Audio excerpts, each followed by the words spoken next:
हमारे नए गली न्यूज़ इंडिया चैनल को सब्सक्राइब करें और बेल आइकन दबाना ना भूलें। हो सकता है तो नहीं, आपको बताना पड़ेगा कि जो 180 जब उन्होंने इल्जाम लगाया आपके ऊपर कि आपने जो है बैकडोर से बच्चों को दरबदर करने का ना हमारे चैनल पे आप पे इल्जाम लगा दिया सर। मुझे इल्जाम बीजेपी गवर्नमेंट से हमको कोई उम्मीद नहीं है। ये ट्रेन के आने जाने की इनको एडमिनिस्ट्रेटिव की नॉलेज है, इनको आईएएस ऑफिसर बच्चे क्या आ रहे क्या जा रहे कैसे पढ़ रहे, खुद आईएएस ऑफिसर यूपीएससी का एग्जाम दे चुके 4 अटेंड में पास। याकूब शाखा साहब आप जो है सीईओ बने हज हाउस के, तो आप शायद वहीं से जहाँ से आए और रेलवे से वहीं से ताला चाबी लाके आपने उसको लॉक कर दिया। आरोप की जो कोचिंग क्लासेस थी हज हाउस में उनको कम करने का क्या मकसद था, उनका कम करने का क्या मकसद था, याकूब मकसूद अहमद खान साहब का बढ़ाने का क्या? 200 स्टूडेंट से उन्होंने 100 किया। जब हमने उनसे सवाल किया इस बात के लिए, मेस का जो है रेट बढ़ा दिया, रिपीटर्स बच्चे उसको रातों रात खाली करने बोला, रोड पे लेके आ गए उनको जो रिपीटर्स होते हैं, वो खुद 4 टाइम जो है आईआरएस सारे बच्चे की पोजीशन क्या है वेरा थे, इन्होंने निकाल दिया। अपॉइंटमेंट के बाद मैंने एक स्टूडेंट ने मुझे एक मैसेज बताया जिसमें लिखा हुआ था कि आप आज के तरीके से उनके एक्शन से उनके डिक्टेटरशिप से 100-200 बच्चों जो है वो दरबदर। आपकी पुरानी कोई दुश्मनी है या कोई ऐसी पोस्ट के लिए आप दोनों कॉम्पीट कर रहे हो? इन्होंने डिक्टेटरशिप की 187 से ऐसे बच्चों को निकाल दिया जाएगा 3 साल बाद। तो क्या करना चाहिए याकूब शाखा साहब को? आप अपना एक्सपीरियंस का एडवाइस दीजिए। हमारा ये इल्ज़ाम गलत है तो याकूब शेखर साहब को इस सीट को 250 तक की ले जाने हमारे साथ हैं डॉक्टर मकसूद अहमद खान, पहले जो है हज हाउस के सीईओ रह चुके हैं। हाल फिलहाल में ही इनकी जगह पर मोहम्मद याकूब शाखा साहब आए हुए हैं। वो IRAS है, रेलवे से है, रेलवे से आके वो जो है डायरेक्ट सीट पे बैठे हैं। तो आप समझ सकते हो कि कहाँ से कहाँ आए हुए हैं वो। और आते ही साथ उन्होंने जो है जो मुस्लिम आईएएस ऑफिसर और यूपीएससी एग्ज़ाम्स होते हैं जिससे सब कैंडिडेट्स बाहर आते हैं आईएएस ऑफिसर, उसकी सीट कम कर दी। माहौल ऐसा बना कि ऐसा लगने लगा कि वो याकूब शाखा साहब जो है वो एक साजिश के तहत जो है मुस्लिम बच्चों को जो है आईएएस और आईआरएस ऑफिसर जो भी हैं यूपीएससी एग्ज़ाम्स के लिए जो कोचिंग क्लास थी वो जो है कहीं ना कहीं बढ़ाने के बजाय और कम करती थी। कुछ ऐसे आरोप लगाए थे उन्होंने कि जो पिछले सीईओ साहब थे जैसे मकसूद अहमद साहब थे, उन्होंने कुछ मतलब बैकडोर एंट्री से लिए थे, स्टूडेंट की एलिजिबिलिटी नहीं थी। यानी वो अपना जो ये काम उन्होंने किए, जैसे आप कह सकते हो कि गली न्यूज़ कह सकती है सीधा कि मुस्लिम बच्चों को दरबदर करने का काम जो उन्होंने किया है वो उसको जस्टिफाई कर रहे थे।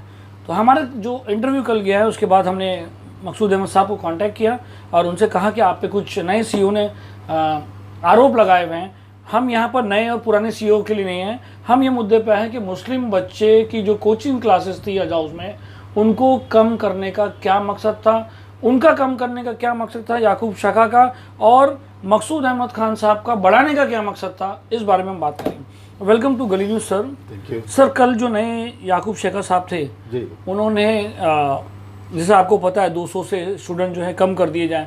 पहले तो आप बताइए ये कोचिंग क्लासेस हज हाउस की क्या है? 4 साल आप सीईओ रह चुके हैं।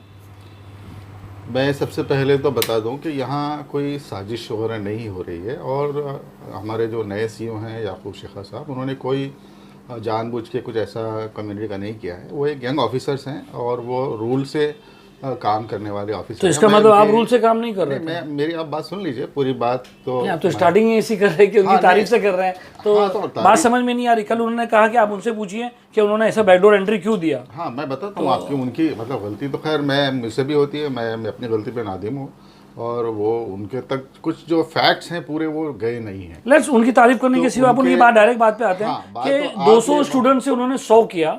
जब हमने उनसे सवाल किया इस बात के लिए, मेस का जो है रेट बढ़ा दिया, रिपीटर्स बच्चे उसको रातों रात खाली करने बोला, रोड पे लेके आ गए उनको जो रिपीटर्स होते हैं, वो खुद 4 टाइम जो है आईआरएस जो है यूपीएससी का एग्जाम दे चुके हैं। कोई फर्स्ट अटेम्प्ट में बहुत कम बच्चे पास होते हैं, उनको भी पता है, आपको भी पता है, मुझे भी पता है। तो जो रिपीटर्स को भी उन्होंने कर दिया। तो क्या ये साजिश चल रही है?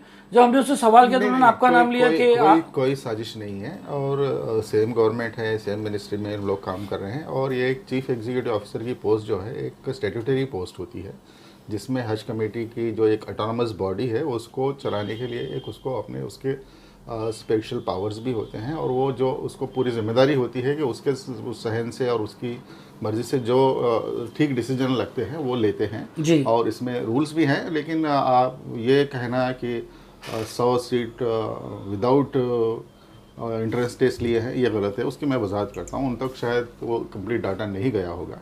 पहले मैं आपको बता दूं कि हज हाउस का जो सेंटर है ये सारे इंडिया में एक यूनिक सेंटर है, जिसकी वजह यह है कि जो मुंबई दिल्ली में जो सेंटर्स हैं, जामिया है या हमदर्द है या फिर आपका जका फाउंडेशन है, तो ये सारे सेंटर्स उन बच्चों को लेते हैं जो प्रीलिम पास होते हैं।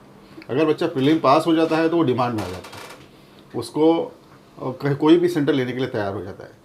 लेकिन प्रीलिम पास, ये प्रीलिम जो एग्जाम्स है ये गवर्नमेंट लेती है, गवर्नमेंट लेती है, यूपीएससी लेती है। UPSC 3 stages you can call it an eligibility test, और ये फर्स्ट हर्डल, 3 हर्डल्स होते हैं यूपीएससी के। पहले प्रिलिमिनरी टेस्ट होनी होती है, वो पास होने के बाद मेन टेस्ट होनी होती है, उसके पास होने के बाद इंटरव्यू पास होना होता है। तो ये जो दिल्ली के जो इंस्टीट्यूशंस हैं वो उन स्टूडेंट्स को तैयारी करवाते हैं जो प्रीलिम्स पास होते हैं। अभी हाल ही में हज हाउस में हमने प्रीलिम पास होने वाले स्टूडेंट्स को भी मेन की तैयारी करवाई थी, वो भी एक सक्सेसफुल रहा था। यहाँ हमारे पास से तकरीबन 11 स्टूडेंट्स पिछले बारी में मेंस पास हुए थे। तो ये एक वाहिद सेंटर है जिसमें प्रीलिम्स की तैयारी की जाती है। तो इस इंटेंशन से 10 साल पहले ये सेंटर चालू किया गया था, और जिस वक्त ये सेंटर चालू हुआ था तो सब सेंट्रल गवर्नमेंट ने इस सेंटर चलाने की इजाज़त दी थी। उसमें जहाँ तक मेरा नॉलेज है और जहाँ तक मैंने सारे डॉक्यूमेंट्स देखे हैं, तो यहाँ कहीं ऐसी कोई क़ैद नहीं है कि कितने बच्चे हर साल लिए जाएं और उन बच्चों को कितने साल तक ट्रेनिंग दी जाए। तो ये टाइम और टेस्टिंग से इवेलुएटेड प्रोसीजर्स में ये इसमें तब्दीलियाँ आई हैं। स्टार्टिंग में 50 बच्चों का इंटरव्यू लेते थे, बच्चे नहीं आते थे क्योंकि रिज़ल्ट नहीं आता था, तो कभी 30 बच्चे कभी 25 बच्चे आते थे और साल भर रहते थे और चले जाते थे। उनको कोचिंग नहीं मिलती थी, वीडियो क्लासेस देते थे तो कोई क्वालिटी नहीं रहती थी, तो वो रिपीट होने के लिए कोई तैयार भी नहीं होते थे। तो इसमें ये जब मैं वहाँ 2017 में आया, मैं आपको बता दूं कि मैं यूनिवर्सिटी में रजिस्ट्रार था। मेरे 35 साल का एजुकेशन का एक्सपीरियंस है और मुझे स्टेट एडमिनिस्ट्रेटिव ऑफिस की जो SIAC जो है, स्टेट महाराष्ट्र स्टेट की जो इंस्टीट्यूट फॉर एडमिनिस्ट्रेटिव करियर, जहाँ ये बच्चों की ट्रेनिंग होती है, वहाँ पढ़ाने का एक्सपीरियंस है। वहाँ की अभी रिसेंटली रिफॉर्म्स कमेटी में मैं मेंबर था। तो ये मुझे इस चीज़ का भी एक्सपीरियंस है कि कॉम्पिटिटिव एग्जामिनेशन में बच्चों को किस तरीके से तैयारी की जाए। तो हमने ये देखा कि 50 बच्चे जो लिए जाते हैं उसमें वो बच्चों का रिज़ल्ट नहीं आता है। हाँ, ये कहना आसान है कि भाई आप 1 साल हमने पढ़ा दिया, आप घर में बैठ के अब बाकी की तैयारी कर लो, तो नहीं होती है बच्चों से तैयारी। घर में वो माहौल नहीं होता है, घर में वो कंडीशंस नहीं होती है, तो बच्चे नहीं कर पाते। तो हमने ये देखा कि 2017-18 में जब हमने 50 बच्चे लिए, उसमें जो कुछ बच्चे बहुत अच्छे थे जो थोड़े से रह गए थे, तो ऐसे उसी बच्चों में से जब अगले साल हमने 17-18 में अगले 50 बच्चे लिए, तो इन 50 बच्चों में से रिपीटर्स बच्चे भी तकरीबन 20-25 हमने लिए। यानी आपको कहने का मतलब है कि सपोज 17-18 में आपने 50 बच्चे सेलेक्ट कर लिए, जी ठीक है, अगले 18-19 में आपने वापस 50 बच्चे लिए, मगर जो पहले 50 बच्चे थे उसमें से मान लीजिए कि 20 बच्चे हमने लिए, तो यानी 18-19 में 70 हो गए जी, यानी 20 पुराने रिपीटर्स और 50 ये, फिर 19-20 में आपने 50 लिए जी, तो 70 और 50 120 हो गए, बराबर है। और फिर वो 70 में से सपोज 40 आ गए जी हाँ। तो यानी जो रिपीटर्स हैं आप उनको कैरी फॉरवर्ड अलग से अलग स्ट्रीम में हाँ, और वो सभी नहीं कैरी हो रहे थे, पूरे के पूरे 50-50 नहीं कैरी हो रहे थे। उसमें ऐसे स्टूडेंट जिन्होंने प्रीलिम पास किया, क्योंकि अभी जो हमारी पिछली बैच थी 180 स्टूडेंट्स की, तो उसमें तकरीबन 25 बच्चे पुराने ऐसे थे जिन्होंने ऑलरेडी प्रीलिम पास किया था। या ऑब्वियसली खुद तो कोई एक फर्स्ट अटेम्प्ट में पास नहीं हो सकते हैं, और हमारे याकूब शाकर साहब भी 4th टाइम जो है 4थी बार उन्होंने बताया, कल ओपनली बताया, we are grateful thankful to him. अगर नहीं बताते तो हम लोग निकाल लेते हैं, मगर फिर भी उन्होंने बता दिया, हमारा काम आसान किया उन्होंने कि 4th अटेम्प्ट में पास हो। जनरली ये सब एग्जाम्स में ऐसे ही होते हैं, CA के एग्जाम्स हो, IS के, UPSC के एग्जाम्स हो, वहाँ पर एक अटेम्प्ट में पास होने वाले 0.0001% रहते हैं। सेकेंड अटैम्प्ट लगता है, थर्ड अटैम्प्ट लगता है, 4th अटैम्प्ट लगता है, कुछ 7 अटेम्प्ट भी लगते हैं। तो कहीं ना कहीं जो है ये रिपीटर्स का जो है उनको और अपग्रेड किया जाता है ये हिसाब से। सर अभी हम ये तो ठीक है, ये मैथ्स की बात मैं जो बात बताना चाह रहा हूँ कि तो पिछले 2 साल में कोविड की वजह से जैसे जामिया का सेंटर बंद हो गया था, तो वहाँ के 10-12 बच्चे हमारे पास आए थे। तो ये हर जगह बच्चे, ये हो सकता है कि हमने कुछ बच्चों को एडमिशन दिया है जिन्होंने हमारे पास की टेस्ट नहीं दी होगी, लेकिन ऐसा किसी को भी आरन एडमिशन नहीं दिया है। उनका कैलिबर चेक किया है, वो कहाँ से इंटरव्यू दिया है, कहाँ से उन्होंने टेस्ट पास की है, और उनका हम लोगों ने यहाँ हमारे एक्सपर्ट्स के ज़रिए इंटरव्यू कराया है। किसी ने हमको रिकमेंड भी किया है तो हमने उसका इंटरव्यू किया है। और एक उसमें कैटेगरी होती थी जो मुंबई के स्टूडेंट्स होते थे जिनका एडमिशन नहीं होता था, तो वो हमको रिक्वेस्ट करते थे कि भाई आप कम से कम हमको डे बोर्डिंग में लाइब्रेरी में अलाउ करो। तो हम उनको एक 3 महीने के लिए कंडीशनली बोलते थे कि भाई आप मुंबई के स्टूडेंट हो, 3 महीने लाइब्रेरी में पढ़ो, आपके 3 टेस्ट होंगे, 3 टेस्ट में अगर आपका प्रोग्रेस दिखा तो आपको एडमिशन देंगे। तो बच्चा जब हम प्रोग्रेस दिखाता था, तो जो अच्छे बच्चे और अच्छे बच्चियाँ जब रहते थे तो जो प्रोग्रेस दिखाते थे तो उनको कैरी करते थे। तो ये कहना कि ये 100 स्टूडेंट्स जो हैं वो विदाउट द प्रोसेस है, विदाउट द लॉ है, ये गलत है। हाँ, उन्होंने उस साल की टेस्ट नहीं दी है, लेकिन वो उसके पहले साल में ऑलरेडी टेस्ट दे चुके हैं, ऑलरेडी सेलेक्ट हो चुके हैं, अपने वक्त लगा चुके हैं, वो सीनियर स्टूडेंट्स हैं। तो ये सीनियर स्टूडेंट्स का रहने का फायदा सीनियर्स को ही नहीं बल्कि उनके साथ जो उसके ज़्यादा चांसेस हो जाते हैं, जूनियर्स भी जो रहते हैं उनको ग्रूम करने में ये सीनियर स्टूडेंट्स ये सीनियर स्टूडेंट्स के ज़्यादा चांसेस होते हैं आगे वाइवा में पास होने के लिए। इसमें हम हमारा शेखा साहब से यही रिक्वेस्ट है कि वहाँ आप फैसिलिटी तकरीबन 215 सीट्स वहाँ अवेलेबल है, 200 तो कम से कम ये 150 बच्चों लिमिट है वहाँ की, 150 बच्चों को ले लेंगे। 50 बच्चे सीनियर जो बहुत अच्छे हैं, टेस्ट से ले, वो जो तरीके से ले रहे अच्छा है, हम उसकी अप्रिशिएट करते हैं। टेस्ट ले, एग्ज़ाम ले, टेस्ट करें, जो बहुत अच्छे बच्चे हैं उनको कुछ बच्चों को अगर सीनियर ले लेंगे तो ये सीनियर बच्चे ही जूनियर बच्चों को भी ग्रेम करेंगे और ग्रूम करेंगे, और ये साथ मिलकर एक बैच जो है एक्सपीरियंस बता सकते हैं सीनियर जूनियर्स को, तो अच्छा एक रिजल्ट आ सकता है। और एक जो सेंटर यहाँ इस्टेब्लिश हुआ है जहाँ प्रीलिम की अच्छी तैयारी करवा रहे हैं, प्रीलिम्स के पास होने का परसेंटेज बड़ा है। पिछले साल 30 बच्चे पास हुए थे 120 में से, इस साल 180 में से 37 बच्चे पास हुए हैं, और इन 37 बच्चों में से तकरीबन 25 बच्चे ऐसे हैं जो उस साल के एडमिटेड नहीं है, रिपीटर्स हैं जो पिछले साल ये के तो हैं। होना ही है। तो हम ये नहीं कह रहे कि हर जो 4-4 साल से यहाँ पढ़ा है और वो बिल्कुल पास नहीं हो रहा है आप उसको रखिए, आप टेस्ट लीजिए, आपके पैमाने पे लीजिए, अच्छे स्टूडेंट सेलेक्ट करके लीजिए, लेकिन इस तरीके से इसको ये मत कीजिए। इसमें दो जो चीज़ें हैं कि इसकी स्ट्रेंथ सिर्फ 50 ही होनी चाहिए और ये सिर्फ 1 साल तक ही करनी चाहिए, ये जो फिक्स कर रहे हैं तो ये इसमें कोई ऐसा गवर्नमेंट का लिखित ऑर्डर नहीं है, कानून नहीं है, ये एक अपना परसेप्शन है, और यही परसेप्शन पे ये सेंटर 6 साल तक चल रहा था, इसमें रिजल्ट नहीं मिल रहा था। ये परसेप्शन को मैंने तोड़ा, और ये मैंने अपनी मर्जी से नहीं तोड़ा, ये एक्सपर्ट्स की मिनिस्ट्री को भी मालूम था, हमारे मिनिस्टर साहब को भी मालूम था कि ये सीनियर बच्चे भी यहाँ रह रहे हैं। कोविड में हम 120 बच्चे रह रहे हैं, सारे बच्चों की लिस्ट हमने वहाँ भेजी थी, मिनिस्ट्री को भेजी थी, पुलिस स्टेशन को दी थी। उसके बाद फिर ये 120 में और 50 बच्चे ये इसके आए हैं, औकाफ के, तो वो ऐड हुए हैं। तो ये बच्चे जो रह रहे थे इसकी तलब मिनिस्ट्री को थी, ये कोई इलीगल नहीं रह रहे थे, और इसमें कोई रूल तोड़ने की या एग्जैक्टली रूल फॉलो करने वाली बात नहीं है, क्योंकि रूल क्लियरली डिफाइन नहीं है। रूल क्लियरली डिफाइन करना चाहिए, ठीक है। अगर ये बहुत अच्छे तरीके से रूल फॉलो करते हैं तो इन्होंने इसका जो भी फॉर्मेट है उसको बनाना चाहिए, रूल बना लेना चाहिए जी। अभी बताइए, अभी सारे बच्चे की पोजीशन क्या है, वेयर आर दे? इन्होंने निकाल दिया सबको? आपके पास तो बहुत सारे लोगों ने कांटेक्ट किया, हमें पता चला।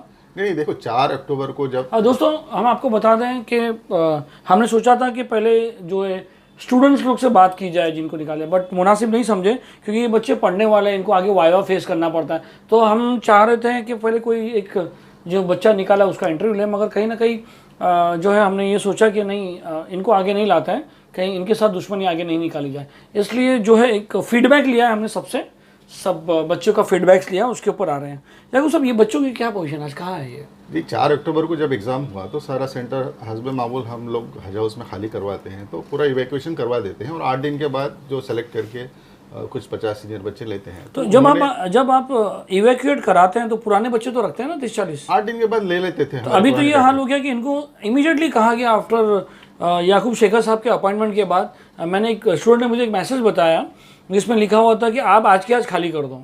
तो ऐसी क्या उनको ज़रूरत पड़ सकती है याकूब शेखर साहब को कि कोई एक लड़की हो या लड़का हो? मेरे ख्याल से गर्ल्स भी है ना इसमें गर्ल्स हैं, और गर्ल्स का तो एक बहुत बड़ा ये सेंटर है। ये अब तक का ये रिकॉर्ड था कि आज तक भी कोई पिछले साल में 5 बच्चियां प्रीलिम्स पास हुई हैं, उसके पहले एक भी बच्ची प्रीलिम पास नहीं हो पाती थी क्योंकि उनको माहौल नहीं मिलता था। तो हमने बहुत एहतियात के साथ को एजुकेशन चलाया, बट लड़कियों का स्टे का अरेंजमेंट अलग किया, अलग से कराया, स्टडी में लड़कियों से कोऑपरेट करवाया। तो ये 187 बच्चे आज कहाँ है? 25 बच्चियों में से 5 बच्चे जो है बच्चियां जो है पास हुए हैं। अब आज वो बच्चों के पास कोई सेंटर नहीं है, कोई दूसरा ऐसा इदारा नहीं है जो उनको ले सकता है। बाकी जो मेल स्टूडेंट्स हैं हमने उनकी कुछ मदद की है। जब ये 4 मैंने सुना ये जाफर सुलेमान में कुछ लोगों को रखा गया, 50-60 बच्चे जाफर सुलेमानी में कुछ एनजीओज ने मदद की है। जो फैसिलिटीज़ हमारे पास जो मुस्लिम इदारे की जो अच्छी फैसिलिटीज़ जो लॉक में है उससे बदतर और उससे कम फैसिलिटीज की। याकूब शेखर साहब के बदले अगर आप कंटिन्यू रहते हैं, नहीं वो मुमकिन नहीं है, गवर्नमेंट हर एक को टेन्योर देता है। सर सुनिए ना, आप मेरे सवाल कंप्लीट होने दीजिए।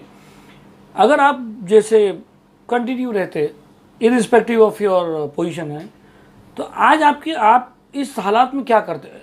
एक देखिए, उन्होंने हमने- नए होके, let me comment my question, उन्होंने नया आके उन्होंने उनके तरीके से, उनके एक्शन से, उनके डिक्टेटरशिप से 100-200 बच्चों जो है वो दरबदर हो गए हैं।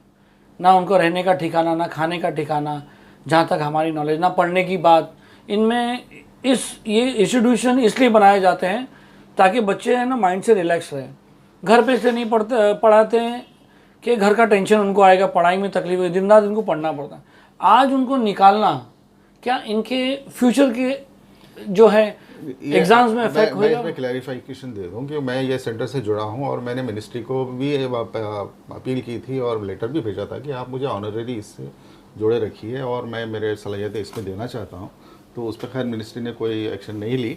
तो ये जो बच्चे निकाले पूरे नहीं गए हैं, 4 अक्टूबर को जो इवैक्यूएशन हुआ है उसके बाद रीएडमिट नहीं हुए हैं। तो 4 अक्टूबर को कितने इवैक्यूएट?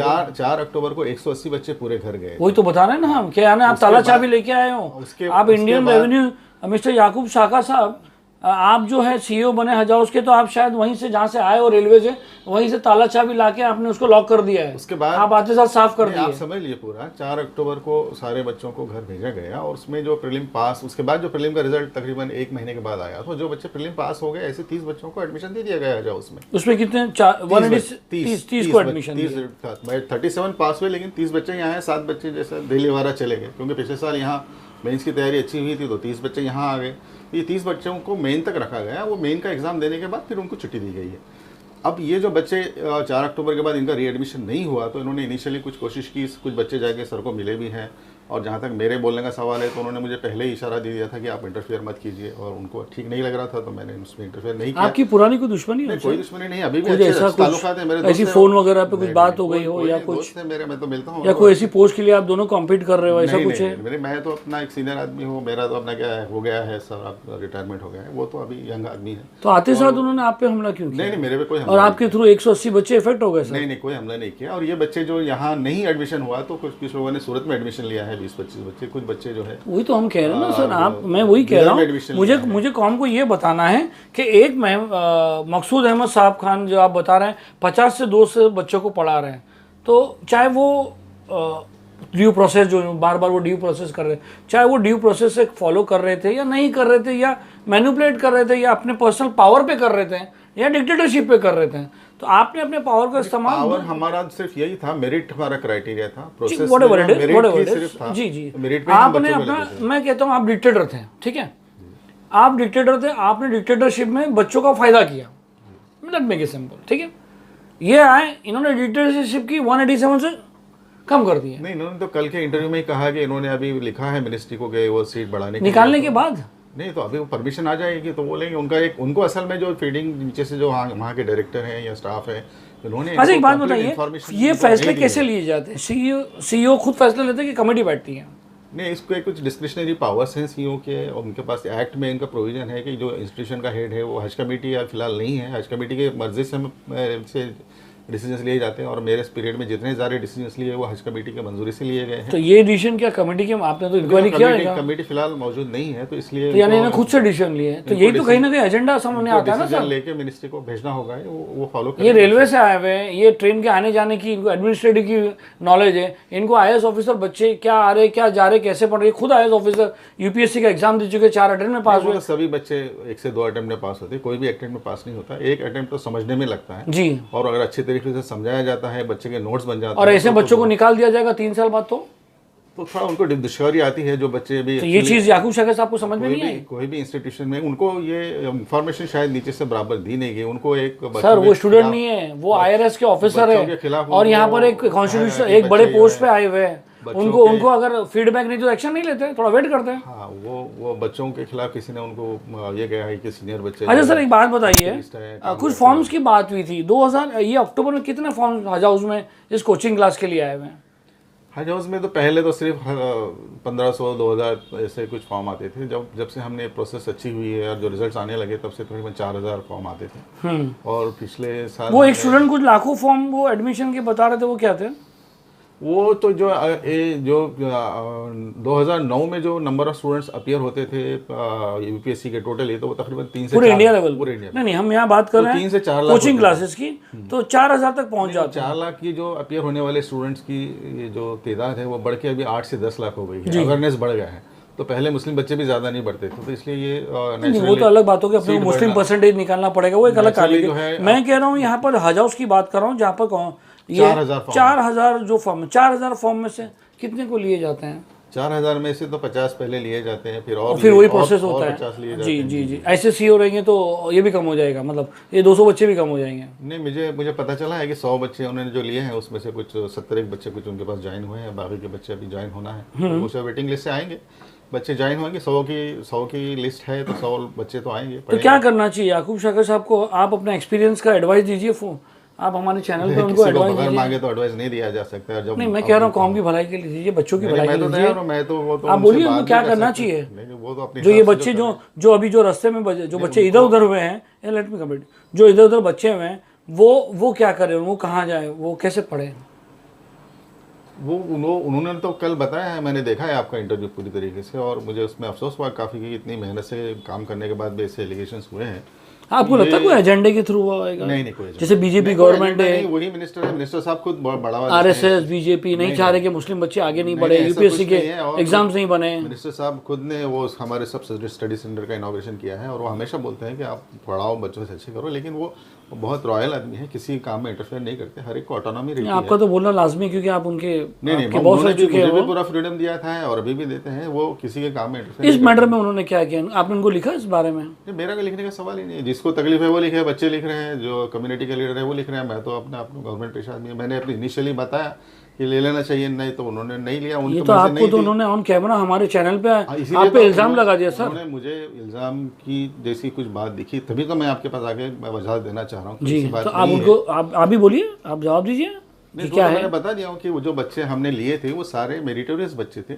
वो हमने, हाँ हो सकता है कि कुछ ऐसे 5-10 बच्चे ऐसे होंगे जिनको हमने रिकमेंडेशन पे किसी के लिया होगा, मतलब सिर्फ रिकमेंडेशन पे नहीं लिया, किसी का रिकमेंडेशन लेटर आया है तब हमने उसका इंटरव्यू अरेंज किया, उसकी एबिलिटी देखी, हो सकता है हमने उसकी टेस्ट बाद में अपने पास अरेंज की, उस फ्लो में पहले वो में नहीं हो था। सकता है तो चलेगा नहीं ना सर? नहीं है, हुआ है ऐसा, हमने लिया। आप अगर ऐसा हवा में बोलेंगे हो सकता है तो नहीं, आपको बताना पड़ेगा कि जो 180 जब उन्होंने एग्जाम लगाया आपके ऊपर कि आपने जो है बैकडोर से एंट्री की है, तो बैकडोर का आपको जस्टिफिकेशन देना पड़ेगा। रिकॉर्ड तो डायरेक्टर के पास है, डायरेक्टर को सब मालूम है, रिकॉर्ड तो डायरेक्टर के पास है। डायरेक्टर ने अगर इन्फॉर्मेशन उनको इनकम्प्लीट दे रहे हैं तो वो डायरेक्टर की गलती है जी।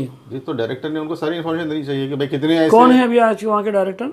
वही वहाँ हमारे हज हाउस के रिटायर्ड सुपरिटेंडेंट हैं, जो अभी वो भी तकरीबन सुपरनेशन होने में आए, 70 ईयर्स उनकी अभी एज होती है। क्या नाम बोलिए, नाम बोलिए, नाम बोलिए। अनवर खटाऊ हैं। अनवर खटाऊ साहब। जी जी जी। तो आपका कहने का मतलब है कि अनवर खटाऊ साहब ने उनको ब्रीफिंग बराबर नहीं दी होगी? मैं ऐसा समझ तो रहा हूँ। ऐसा तो नहीं कि बहुत जल्दबाजी, हमने भी इंटरव्यू से पहले बहुत स्टडी की है, तो उनको भी तो, हम तो छोटे मोटे लोग हैं, वो तो IRS ऑफिसर है, उनको तो ज़्यादा रिसर्च करना चाहिए। सिस्टम में काम करने वाले ऑफिसर हैं, वो सिस्टम में उनके पास जो भी इंफॉर्मेशन डिप्टी CEOs ने या सुपरिटेंडेंट ने दी होगी उसको उन्होंने देखा होगा। क्यों आपके, ये तो आपके अंडर में ही थे ये जो डिप्टी जो आप बता रहे हैं? नहीं, लेकिन मैं खुद ज़्यादा आपसे उनके भी रिलेशन अच्छे नहीं थे? नहीं, सबके रिलेशन अच्छे थे, और मैं तो खुद इन्वॉल्व करके होके काम करता था, मैं खुद पर्सनली देखता था उसमें। और ये जो मैटर है, जो उसको कागजात है, आप जो बोल रहे कितने हैं मालूम होना चाहिए, सारा रिकॉर्ड ऑफिस में अवेलेबल है सर। 4,000 स्टूडेंट कोचिंग क्लास के लिए अप्लाई करते हैं, जिसमें से 200-100 के बीच में मारामारी चल रही है जी। कौम की बदनसीबी देखिए, लाखों करोड़ों लाखों करोड़ों, यानी 1 लाख करोड़ या 10 लाख करोड़, 20 लाख करोड़ वफ़ की ज़मीनें हैं, प्रॉपर्टीज़ हैं, लोग इमदाद देते हैं। हमारे एक सर्वे के हिसाब से कि वर्ल्ड का सेकंड लार्जेस्ट जो है जो डोनेशन जाता है वो इसके वर्ल्ड का 3rd या 2nd जो नंबर पे ज़कात आता है, अगर आप ऑल और वर्ल्ड का जमा करें। उसके बाद एक छोटे से गांव शहर मुंबई में 4,000 बच्चे आते हैं IAS की ट्रेनिंग के लिए। तो हमारी कौम जो है, पर्सनल NGOs हैं, पर्सनल लोग हैं, क्या ये प्राइवेट में नहीं हो सकता सर? पैसे लगते हैं, आज जो पैसे कहाँ से आएंगे? जो एनजीओज जिन्होंने इन बच्चों को देखते हुए उनकी काबिलियत तो वफ की जमीन पे 50-50 माले बनाते हैं, जो वफ की जमीन पे 50-50 माले बनाते हैं, 25-25 माले बनाते हैं, तो क्या उनका फर्ज नहीं है या वफ कमेटी का ये फर्ज नहीं बनता कि उससे बॉन्ड ले, ये पैसे उन बच्चों के लिए काम आए? तो मेरे रिकमेंडेशन पे जो इन्होंने कुछ एनजीओज ने जो जाफर सुलेमानी में इंतजाम किया है, नहीं, मैं अपने सवाल से एक जनरल आप जो लगते हैं सर, मैं आपको ये नहीं कह रहा हूँ, मैं मेरी नॉलेज से कह रहा हूँ कि शायद ये इंटरव्यू सुन के किसी का ज़मीर जाग जाए कि एक सिस्टम बन जाए। मैं आपको ये नहीं कह रहा हूँ कि आप ओपन हो, आप किसी के खिलाफ जाओ सिस्टम की बात। मैं ये कह रहा हूँ कि ज़कात के जो पैसे निकलते हैं, वक्फ बोर्ड के जो पैसे आते हैं, वो सब इसमें यूटिलाइज नहीं हो सकता चाहिए। सेंटर्स बनने चाहिए। आपको मैं प्राइवेट सेंटर्स भी बनने चाहिए। आप एमपीएससी मरक्का ने जब 30 बच्चों के लिए सिलेक्शन किया था, तो उसके लिए 3000 बच्चों ने एप्लीकेशन दिया था जी। 3000 बच्चे ऐसे थे जिनको ट्रेनिंग की ज़रूरत थी, और अगर हम ट्रेनिंग देते तो वो कलेक्टर, तहसीलदार, डिप्टी कलेक्टर, पीएसआई ये पोस्ट पे बनते थे। वो 30 बच्चों को हमने हज हाउस में उनको किराए पे जगह दी थी, मेरे इख्तियार में मैंने दी थी। हज कमेटी ने अप्रूव नहीं किया था, गवर्नमेंट की परमिशन नहीं थी, लेकिन मेरे अपने डिस्क्रिप्शनरी पावर में एक नॉमिनल रेंट पे मैंने 3 महीने के लिए उनको लिए जगह दी थी। वो 3 महीने में 30 में से 15 बच्चे ने पीएसआई की प्रीलिम पास कर ली, और वो 15 बच्चे आगे जाके इंशाल्लाह कहीं ना कहीं अच्छी पोस्ट पे जाएंगे। दोस्तों, इस इंटरव्यू का जो बेस निकला है, ये निकला है कि ठीक है, ये तो गवर्नमेंट इंस्टीट्यूशन है, नहीं, इसमें ये मैं बताना चाह रहा हूँ, तो ये आज जो है इसके ऊपर 100% गवर्नमेंट इंस्टीट्यूशन के जो आज रूल लगाए जा रहे हैं, इसमें कहीं ना कहीं कंसिडरेशन होना चाहिए। ये हज हाउस में जो पैसा है वो गवर्नमेंट का एक भी पैसा नहीं है, कहीं से गवर्नमेंट का फंडिंग नहीं आता है, माइनॉरिटी मिनिस्ट्री का कंट्रोल है, और उसको पूरी ये ऑटोनोमस बॉडी है अंडर हज कमेटी ऑफ इंडिया, और इसमें जो पैसा है पब्लिक मनी है, पब्लिक मनी है। इसलिए पब्लिक मनी कहाँ से आती है? ये जो हाजियों का पैसा जो बचता है, हाजी जो पैसा जो हज की खिदमत के लिए देते हैं, या फिर उनका जो कोई बचा हुआ पैसा है जब वो डोनेशन देते हैं, वो पैसा है, ये पब्लिक मनी है। इसलिए इसको